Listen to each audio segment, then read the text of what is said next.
Oke, halo selamat siang.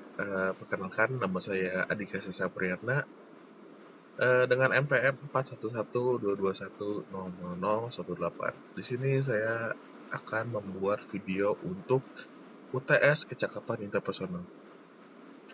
Kan kita mulai saja ya. Oh ya, sebelumnya saya meminta izin untuk menggunakan PPT sederhana untuk membuat eh, hal-hal yang akan saya omongin ini menjadi lebih terarah gitu. Kan kita mulai saja ya. Kesibukan, kita mulai dari kesibukan saya pribadi. Kesibukan saya saat ini adalah saya mengikuti organisasi Himpunan Sistem Informasi Widya Tama. Secara spesifik, saya berada di Departemen Minat dan Bakat sebagai staf. Di Departemen Minat dan Bakat ini mungkin secara singkat akan saya ceritakan departemen yang khusus untuk mewadahi tentang minat dan bakat seluruh mahasiswa sistem informasi yang ada di Widya Tama.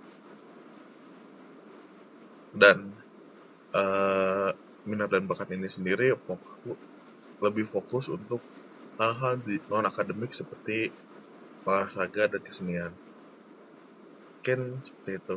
Atau sedikit tambahan, dan di departemen minat dan bakat ini juga saya memegang satu tanggung jawab besar sebagai uh, pelaksana untuk acara Widya Tama Information System Event, yang dimana acaranya itu kategorinya itu adalah sebuah acara yang cukup besar, dan di situ saya menjadi penanggung jawabnya gitu.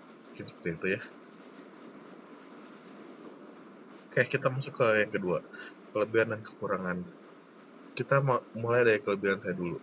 Kelebihan saya adalah orang yang vokal dan berinovasi. Apa yang dimaksud dengan vokal? Vokal yang dimaksud oleh saya ini tuh adalah saya orangnya senang untuk berbicara di publik gitu. Saya senang mengutarakan apa pendapat saya senang mengutarakan apa ide dan inovasi atau gagasan saya, itu selalu saya utarakan gitu. Dan saya akan mengajak orang lain untuk sepemikiran atau sependapat dengan saya gitu. Mungkin itu bisa dikategorikan sebagai kelebihan yang saya maksud gitu. Kemudian yang kedua adalah inovasi. Saya adalah orang yang cukup memiliki atau sering luang ketika saya berkendara, sehingga kadang di momen saya berkendara, baik itu pergi atau pulang, kadang-kadang terbesit sebuah ide yang berhubungan dengan kegiatan saya saat itu. Entah itu tentang event, entah itu tentang himpunan, entah itu tentang tugas, atau apapun itu. Dan kemudian ide tersebut tuh kayak menurut saya sering muncul gitu. Sehingga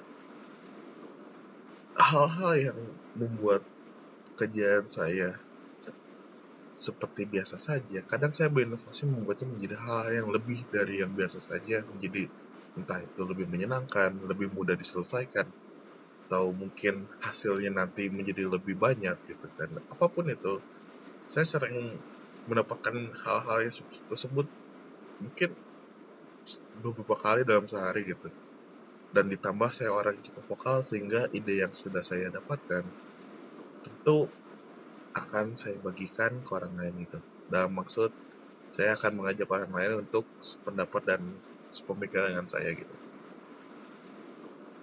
Dan kemudian kita masuk ke bagian kekurangan. Kekurangan saya juga saya memiliki dua, yaitu adalah vokal dan inovasi. Kenapa vokal dan inovasi yang tadi saya sebut sebagai kelebihan, saya masukkan juga sebagai kekurangan? Kadang vokal saya tuh saya tempatkan di tempat yang tidak semestinya atau tidak berada di ranahnya gitu. Mungkin itu karena saya terlalu egois, atau mungkin harga diri saya masih terlalu tinggi gitu kan. Ketika saya memiliki sebuah ide atau gagasan, kadang saya ungkapkan juga di ranah-ranah yang sebenarnya bukan tanggung jawab saya, atau saya tidak memiliki kewajiban di bagian itu gitu. Dan untuk inovasi, kadang inovasi yang saya pikirkan tidak hanya inovasi yang apa yang saya perlukan. Hal-hal yang tidak saya perlukan pun kadang-kadang saya menginovasikannya. Entah itu pekerjaan orang lain, tanggung jawab orang lain, yang dimana sebenarnya saya tidak diminta untuk membantunya. Kadang saya secara otomatis beras punya keinginan untuk membantunya gitu. Kadang hal-hal tersebut menjadi hal yang menjadi negatif karena keterlalu seringan intervensi saya terhadap tanggung jawab atau kegiatan orang lain gitu. Mungkin kita lanjut ya. Cara menyikapi kelebihan dan kekurangan. Dan yang kita lanjut lagi ya. Dan kesulitan memahami orang lain. Cara menyikapi kelebihan dan kekurangan. Ketika saya tahu saya adalah orang yang vokal dan berinovasi, baik itu sebagai kelebihan dan baik itu sebagai kekurangan. Ketika saya lebih tahu, saya akan menjadi lebih bijak gitu. Bagaimana cara untuk menggunakan kelebihan dan kekurangan saya itu. Ketika saya lebih sering untuk membuat salah, maka akan lebih sering juga saya mengkoreksi diri saya sendiri gitu. Dan kebetulan saya sudah sangat banyak membuat kesalahan di mana ketika tadinya misalkan saya ketika berada di sebuah forum besar dan saya mengungkapkan pendapat saya dan di mana pendapat itu sebenarnya tidak baik untuk diungkapkan, maka orang lain akan merasa terganggu dengan kehadiran saya gitu. Ketika hal itu terjadi, kedepannya saya melakukan hal yang tanda kutip serupa tapi di forum yang kecil dulu sebelum masuk ke forum yang besar. Ketika saya mengungkapkan inovasi atau ide-ide saya di forum-forum kecil, biasanya hal negatif yang atau hal buruk yang terjadi itu lebih dapat diminimalisir. Ketika misalkan di forum kecil ide atau gagasan saya sudah oke, dan maka akan saya bawa ke forum yang lebih besar untuk saya ungkapkan di forum yang lebih besar itu. Itu seperti itu. Oke, yang kemudian kesulitan memahami orang lain.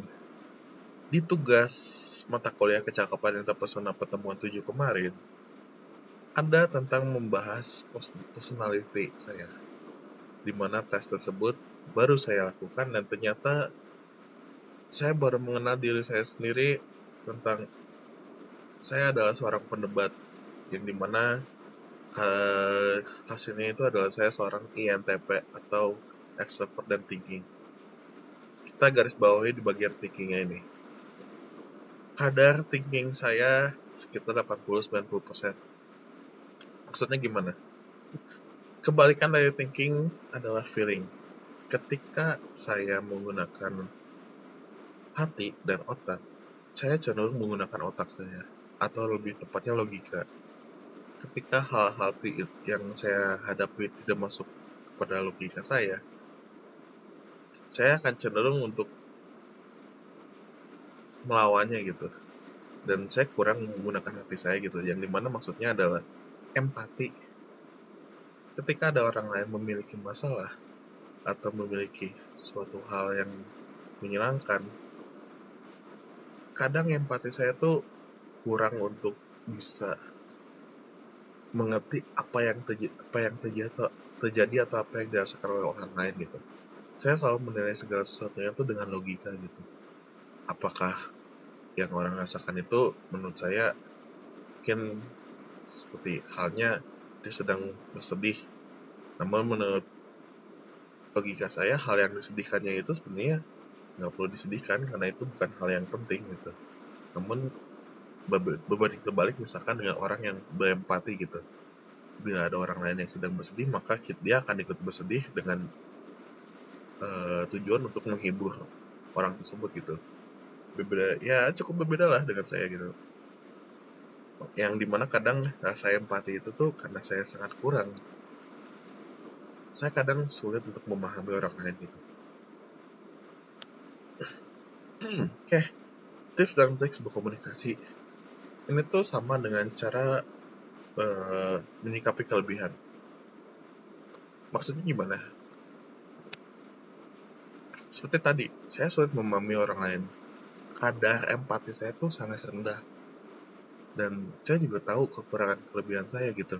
Tips dan triknya adalah mengenal terlebih dahulu diri sendiri.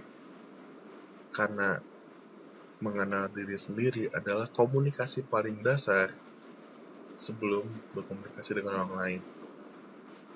Ketika kita sudah bisa berkomunikasi dengan diri sendiri, kita sudah tahu siapa kita sudah tahu apa kekurangan dan kelebihan, kita sudah tahu apa-apa saja yang menjadi hal-hal negatif dan hal-hal baik yang kita miliki. Kemudian kita bisa mengimplementasikannya ke komunikasi dengan orang lain.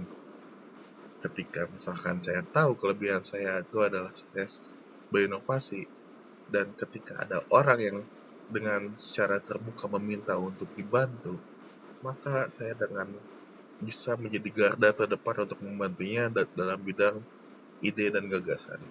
Mungkin seperti itu ya. Kemudian selanjutnya, hasil yang didapat setelah mengikuti kelas kecakapan interpersonal. Ada beberapa pertemuan seperti pertemuan 5 dan pertemuan 7, yang dimana pertemuan 5 itu membahas mengenai tulisan tangan, dan pertemuan 7 itu membahas mengenai kepribadian. Tes-tes yang diberikan oleh